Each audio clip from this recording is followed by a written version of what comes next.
चलें जी, आज का जो हमारा लेक्चर है वो वेब कैशे के बारे में है कि हम किस तरह टीएमजी को यूज़ करके तो अपनी वेबसाइट के ऑब्जेक्ट्स और कंटेंट्स को कह लो कि कैशे कर सकते हैं।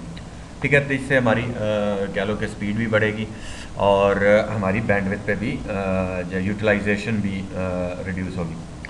इंट्रोडक्शन में देखें तो वेब कैशे है क्या? दरअसल कहता है forefront threat management gateway 2010 when deployed as a web proxy server can be configured to cache frequently requested web objects in memory and on disk in order to improve web browsing performance and the reduce bandwidth utilization। जब भी हमारा जो TMG server है इसको अगर हमने as a proxy server web proxy server install किया हुआ है, ठीक है, इसका अकेला हम फायरवॉल के फीचर नहीं यूज़ कर रहे, ठीक है, तो इसके एक और फंक्शन हमें अवेलेबल होता है इसके अंदर, तो हम उसे कैशे कहते हैं। तो कैशे हम कह लो कि कन्फिगर कर सकते हैं और कैशे दो तरह का कन्फिगर हो सकता है, दो जगह में हो सकता है, एक आपकी मेमोरी में और एक आपकी हार्ड डिस्क के ऊपर। हार्ड डिस्क के ऊपर तो ऑब्वियसली होगा ही होगा और उसके साथ मेमोरी की ज़रूरत होती है, तो मेमोरी जितनी देंगे ज़्यादा तो उतना सफिशेंट और तेज़ कह लो कि इसकी परफॉर्मेंस होगी। कहता है in order to improve web browsing performance and to reduce bandwidth utilization web contents caching is available for both forward and reverse proxy scenarios. यानी आपकी जो कैशिंग है वो आप फॉरवर्ड एक्सटर्नल की भी कर सकते हैं, ठीक है, और इनसाइड इंटरनल की भी कर सकते हैं, ठीक है। तो आपकी दोनों सिनेरियो में कह लो कि फॉरवर्ड और रिवर्स प्रॉक्सी सिनेरियो होता है। Contents cache brings with a different benefits to each of these deployment scenarios, ठीक है। हाउ इट वर्क्स, कहता है व्हेन कंटेंट्स कैशे एनेबल, जब हम इसे एनेबल करते हैं, when the TMG firewall receive a web proxy request, a firewall will first attempt to fulfil the request from the cache, ठीक है। सबसे पहले जब रिक्वेस्ट आएगी किसी भी कोई चीज़ को खोलने की क्लाइंट की तरफ से, तो कैशे क्या करेगा, वो पहले चेक करेगा कि अगर ये वेबसाइट मेरे कैशे के अंदर है तो वो वहीं से क्लाइंट को रिस्पॉन्स कर देगा, अगर नहीं है तो देन वो ओरिजिनल वेबसाइट पे जाएगा और वहाँ से वो कैशे को लेगा, ठीक है। If the requested content does not exist in the cache, it will make the request for the original server as normal. When the web server responds, the TMG will return the contents to the client and then store any cacheable contents in the cache, ठीक है। और subsequent request for the same contents will be served,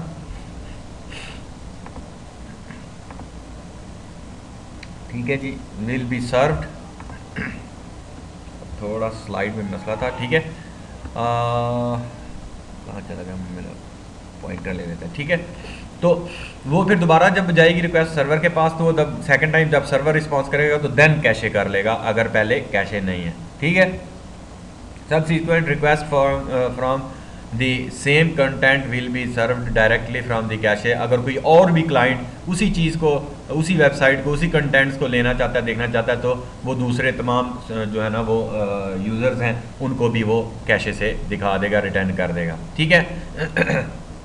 eight the LAN speed, कहते हैं directly from the cache and return to the client at the LAN speed, eliminating the need to make a trip to the original server to retrieve the content. This improves pages loading speed for an end user and reducing bandwidth consumption on internet links, ठीक है जी। अगर हम इसको अगर diagrammatically और practical way से देखें तो जैसे ही हम लोग, एक क्लाइंट है, ये हमारा यूज़र ए है और ये यूज़र बी है, ठीक है, ये हमारा यूज़र बी हो गया, ठीक है। फर्स्ट जब ये यूज़र है, ये जब रिक्वेस्ट करेगा www.mecertify.com जो हमारी वेबसाइट है, ठीक है, अगर ये क्लाइंट उसको पहला जो भी कंपनी का जो भी आप वो क्लाइंट करता है उसकी रिक्वेस्ट जाएगी सर्वर के पास, ठीक है। सर्वर देखेगा उसके कैशे में नहीं है तो वो सेंड करेगा इंटरनेट पे और ओरिजिनल वेबसाइट जहाँ पे स्टोर है वहाँ से वो आएगी, ठीक है। Access control enforce the TMG, ठीक है, और गेटिंग www.mecertify.com वो गेट कर लेगा, ठीक है। And object are sent from internet and stored in cache, और फिर हमारी वेबसाइट जो है वो उसके जो इंटेंट्स हैं, ऑब्जेक्ट्स हैं, वो स्टोर्ड हो जाएंगे हमारे इस सर्वर के अंदर कैशे में, ठीक है। अब कभी कोई और जो दूसरा कह लो कि यूज़र है, ये वाला यूज़र बी, अब वो रिक्वेस्ट करता है सेम वेबसाइट की, ठीक है। तो देखते हैं जब उसकी रिक्वेस्ट जाएगी तो सर्वर क्या करेगा, कैशे में से ही उठा के उसको रिस्पॉन्स दे देगा, ठीक है, बजाय कि वो उधर जाए। अब दूसरा तीसरा, तो सेम टाइप कंटेंट्स जब एक सर्वर कह लो कि स्टोर कर लेता है तो जितने यूज़र होते हैं अगर वही चीज़ें वो मांग रहे हैं जो एक यूज़र ने पहले ने मांगी थी तो वो कैशे से उनको सर्व कर देगा। ठीक है, तो ये था हमारा कैशे का सिनेरियो। हम चलते हैं रियल अपने कह लो कि लैब सिनेरियो में अपने सर्वर के ऊपर। मैं फ़िलहाल करता हूँ क्लोज इसको, हम लोग करते हैं डाउन और मैं जाता हूँ अपने TMG सर्वर के ऊपर। ये मेरा TMG सर्वर, ठीक है, ये हमारा डोमेन कंट्रोलर, ये हमारा विंडो 7। ठीक है, वापस आए हम अपने TMG पे। मैं TMG सर्वर पे हम स्टार्ट में जाएंगे। स्टार्ट के अंदर जाके मैं जाऊंगा फोरफ्रंट TMG मैनेजमेंट।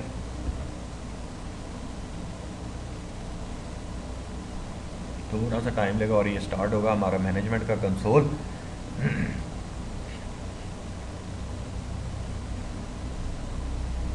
ठीक है जी, और हम लोग जाएंगे अपने वेब एक्सेस पॉलिसी के अंदर। ठीक है, ये मेरी वेब एक्सेस पॉलिसी है। और अगर मैं जाऊं अपना टास्क के अंदर तो ये मुझे कॉन्फ़िगर वेब कैशे जो है ना उसका कैशिंग, उसका मुझे यहाँ पे लिंक मिलेगा कॉन्फ़िगरेशन का। ठीक है, मैं इस पर क्लिक करूँगा तो मुझे वो ये वाला कह लो कि खोल देगा सेटिंग्स। जनरल में जाओ तो बाय डिफ़ॉल्ट कैशे जो है वो अनेबल है, तो उसने 300 MB total size for the server in the array. अब 300 MB उसने कैशे के लिए अपना साइज़ रखा हुआ है। ठीक है, और अगर मैं जाऊँ कैशे ड्राइव्स तो देखूँ तो मेरी कैशे ड्राइव्स उसने सेलेक्ट की हुई है। ठीक है, जो बाय डिफ़ॉल्ट है 300 साइज़ दिया हुआ है। हम इसको अगर कन्फिगर करना चाहते हैं कि यार ठीक है हम थोड़ा सा और जगह बढ़ा देते हैं, ठीक है, 300 की बजाय हम लोग कहते हैं जी 500। ठीक है, ऑब्वियसली जब आपकी कंपनीज होती हैं बड़ी जिसमें रियल प्रोडक्शन में, ये तो हम लैब कर रहे हैं इसलिए ये मेरी VMware की मशीन है तो मैंने इसने ऑटो इतना उठाया हुआ और हम इतना ही दे रहे हैं। हमारे पास फ्री स्पेस जो है वो इतने MB 4000 के करीब है, लेकिन हम लोग इसको एज ए तजर्बाती तौर पर दे रहे हैं। ठीक है, तो रियल कंपनी में आपको मिनिमम 60 GB कह लो कि आपने साइन करनी है रियल एनवायरनमेंट में अपने कैशे को। एक रनिंग कंपनी के लिए 40 GB 60 GB जो है ना मिनिमम होनी चाहिए। ठीक है, तो आप उसको सेट कर दें, यहाँ से सेट कर दिया हमने, अप्लाई कर दें, ओके कर दिया। उसके बाद ये है हमारा कैशे रूल। कैशे रूल पे जाएं तो वेब एक्सेस कैशे रूल, ये है मेरा माइक्रोसॉफ्ट का कैशे रूल है। ठीक है, ये ऑलरेडी पहले बना हुआ है, अनेबल है टू माइक्रोसॉफ्ट अपडेट्स के लिए जितनी है वो कैशे हो रही है यहाँ पे। कहना cache contents requested from these destination, Microsoft की जितनी वेबसाइट्स हैं सॉरी, ठीक है, ये सारी वेबसाइट्स हैं जिनके कंटेंट्स और ऑब्जेक्ट्स जो है वो कैशे हो रहे हैं और यहाँ पे स्टोर हो रहे हैं। ठीक है, आप इनमें और भी ऐड कर सकते हैं। कैशे स्टोर एंड रिट्रीवल है, बाय डिफ़ॉल्ट इसकी ऑफ है। HTTP वो अनेबल है बाय डिफ़ॉल्ट। ठीक है, FTP वो भी इनेबल है। एडवांस में चले जाओ तो ये भी इनेबल है। हम करते हैं कि अपना एक न्यू रोल अगर बनाना चाहें तो हम यहाँ पे बना सकते हैं। ठीक है, हम कहते हैं कंपनी कैशे, कोई भी आप नाम रख दें जो आपको कह लो कि रिकग्नाइज़ करता हो किसी नेम का जो कम्बिनेशन है, नेम को देना भी होगा कि ज़रा आइडिया हो जाता है कि उस नेम से आपको हिंट मिले। ठीक है, नहीं कंपनी का कैशे यहाँ स्टोर होगा। नेक्स्ट कहता है cache contents requested from these destination, हम कहते हैं कि कौन कौन सी वेबसाइट हमारी ज़्यादा खुलती हैं हम उनको यहाँ पे दे सकते हैं। ठीक है, हम डेस्टिनेशन में ये भी कह सकते हैं कि यार ठीक है हमारा डेस्टिनेशन का जो है ना वो एक्सटर्नल के कंटेंट्स होंगे, बाहर से जो एक्सटर्नल जो हमारी इंटरनेट की दुनिया है, ठीक है, वहाँ से हम लोग सेव करेंगे contents.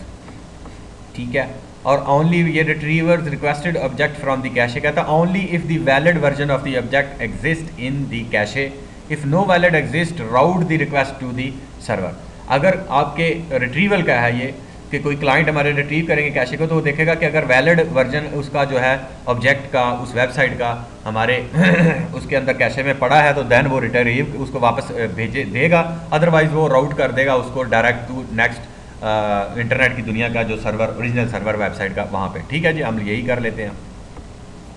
Cache contents specify whether retrieved contents in stored the cache by default, and object stored in the cache only its source and request header indicate to download। ठीक है, अब ये होता है कि हम अगर नेवर कर दें तो वो नहीं करेगा कैशे में स्टोर। अगर हम डायनामिक कंटेंट्स कर दें और ये इफ़ सोर्स और requested header indicate to the cache, अगर हमारी वेबसाइट किसी की कोई भी जिसने वेबसाइट बनाई हुई है उसको हमारा यूज़र देख रहा है, तो अगर वो वेबसाइट की जी हेडर्स हैं वो इजाज़त देते हैं कि कंटेंट सेव कर लें आप कैशे में, तो तब करो, अदरवाइज़ रहने दो। ठीक है, तो ये वाला वो ऑप्शन है, हम उसी को चेक कर लेते हैं, ये इससे रिलेटेड है। ठीक है, नेक्स्ट वो कहते हैं जी do not cache object larger than. हम कहते हैं जी हमारा जो कैशे, अगर किसी की कोई वीडियो है, कोई ये ना हो कि वीडियो की वेबसाइट्स खोल रहा है या उसकी, तो अगर ऐसी कोई चीज़ है बड़ा, हम कहते हैं कि जी जो तो मैं करो 1 KB या 1 MB से, जो भी आप रखना चाहते हैं 1 MB से बड़ा जो है ना वो ना करें। और SSL रिस्पॉन्सेज को भी कैशे करना है, सर्टिफिकेट्स वगैरह जो हमारा सिक्योर सॉकेट लेयर्स है तो उनको करना है तो वो भी कर सकते हैं। नेक्स्ट, ठीक है, नेक्स्ट बात कहते हैं जी HTTP कैशिंग आपने अनेबल करनी है। ठीक है जी, HTTP की जितनी कैशेज है वो आप कर लो, और उसकी टाइम टू लिव क्या होगा उसका, 15 मिनट्स तक,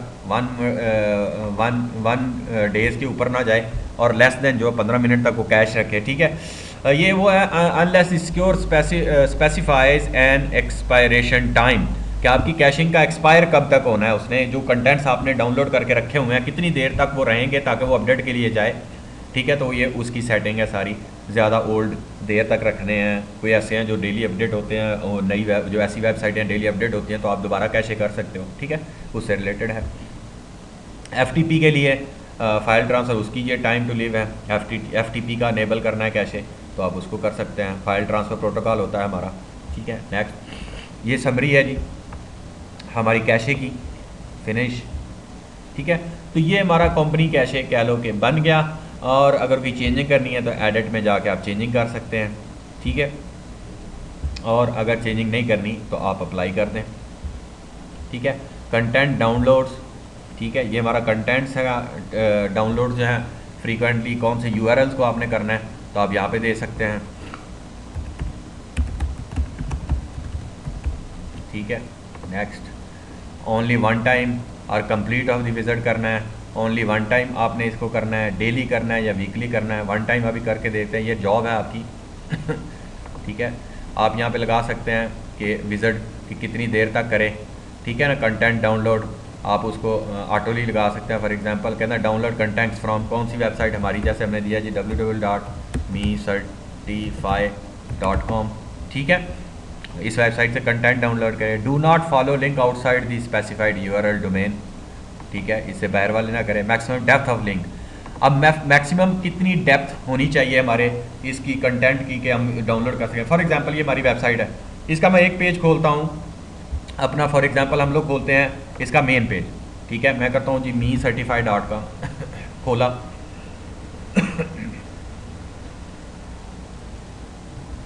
ठीक है, थोड़ा सा टाइम लेते हैं, नेट शायद स्लो है हमारा। ठीक है, लेकिन खुल गई। ठीक है, तो ये हमारी वेबसाइट है। हम कहते हैं कि यार जब हमने खोली एक वेबसाइट, एक उसके जो डीपली 3 टाइम लिंक्स हैं अंदर डीप जाए। ये मैं पहले ही डीप पे आ गया, मैं जाता हूँ कोर्सेज या कोई, मैं जाता हूँ कोर्सेज के अंदर, ये मेरा सेकंड डीप लिंक है।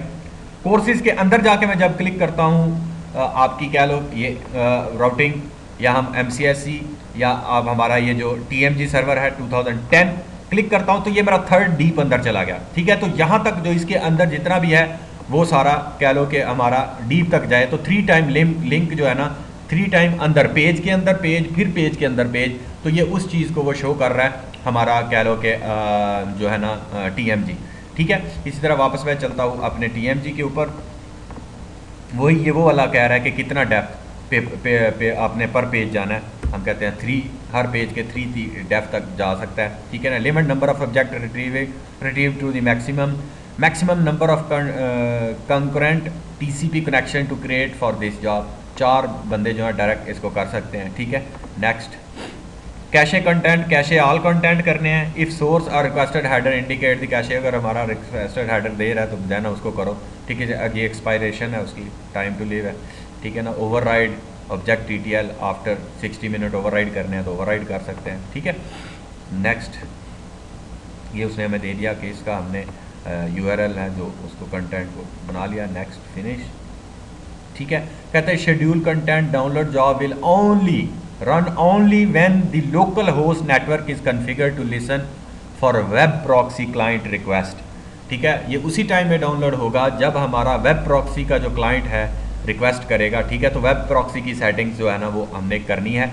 Do you want to setting configured you will be apply to the chance इस, ठीक है जी, यस हम कन्फिगर करते हैं, अप्लाई ये होगी हमारी, ठीक है। एडवांस में जाएँ तो एडवांस के अंदर वही हमारा कह लो कि cache object have specific modification time, cache object even if they do not have HTTP तब भी कैशे कर लो, maximum size of URL cache उसका साइज़ दिया हुआ है, इफ़ डिफ़ॉल्ट। तो यहाँ पे जाओ तो ये आपका परसेंटेज ऑफ मेमोरी यूजेज कि कितने परसेंट आपकी रैम को यूज़ करे कैशे, तो हम कहते हैं 20% कर दो, 30%, जो आपका कह लो कि जितनी आपके पास अवेलेबल रैम है उसके हिसाब से depend on the company. Cache अगर बढ़ा रहे हैं तो आपको यहाँ पे परसेंटेज मेमोरी की भी बढ़ा दें ताकि एफिशिएंसी बढ़ जाए, ठीक है।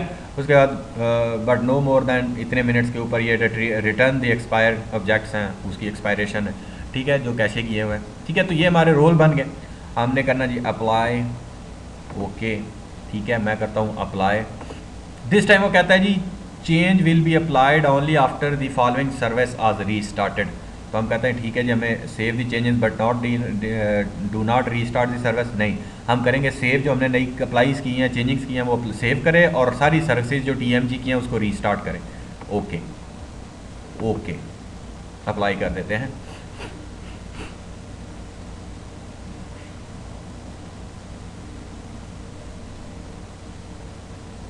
ठीक है जी, ओके हो गया, हमारा वेब कैशे जो है अब रेडी है और कह लो कि हमने वेब कैशे इनेबल किया है, ठीक है, उससे related.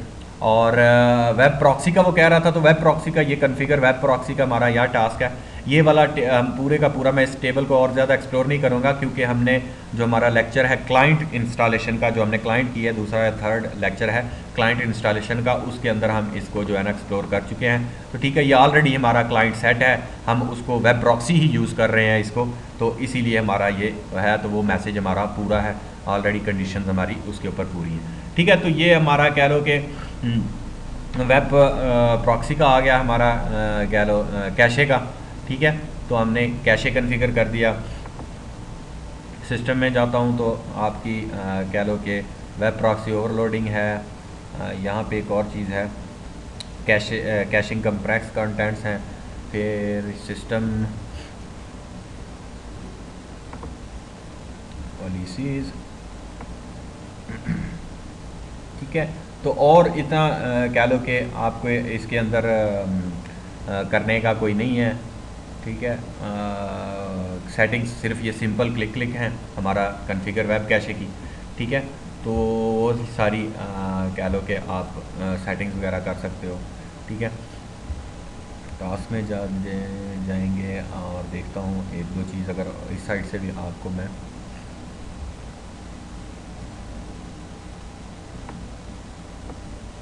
Show system policy rules, system policy rules पे आ गए, ठीक है। Allow host cache outbound connection, ठीक है। और हमारे किधर गए भाई,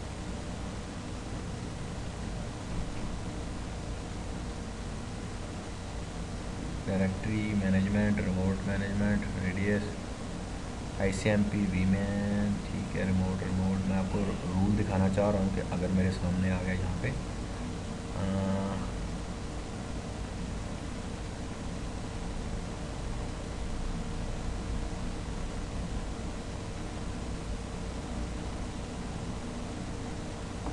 ठीक है, ये वाला अलाउ होस्ट कैशे का है रूल,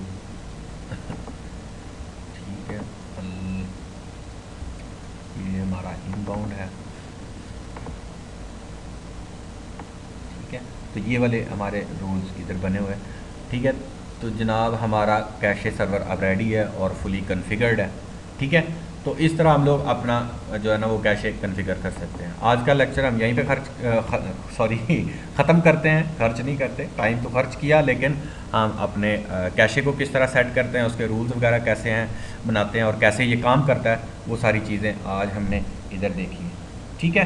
तो इंशाल्लाह फिर मिलेंगे अगले नेक्स्ट लेक्चर में, तब तक के लिए मुझे इजाज़त दें, अल्लाह हाफ़िज़।